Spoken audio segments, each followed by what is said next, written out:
Welcome to the Learning Pines YouTube. We hope this video helps. You start by removing power. This is not optional. Turn off the breaker and confirm 0 volts at the fixture with a tester. If you don't have one, get one first. Next, position a stable ladder and call a helper to steady you and hand tools. Unscrew the fixture base screws partially to relieve tension, then support the fixture while you expose the junction box.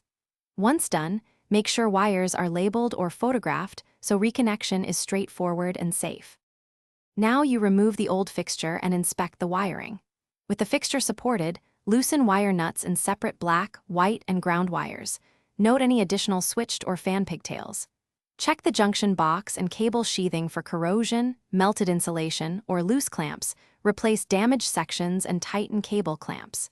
If the box isn't anchored or rated for the new fixture's weight, install a brace or rated adapter. Once repaired, restrip wires to clean copper for reliable connections. Attach the mounting bracket and make solid connections. Twist wires together, cap with appropriate size wire nuts, and route the ground to the metal box or fixture ground screw.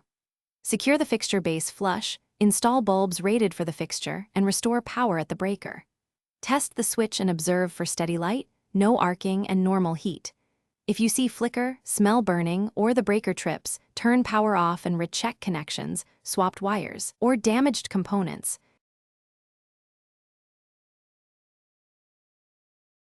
Thanks for watching. Consider subscribing if we helped you.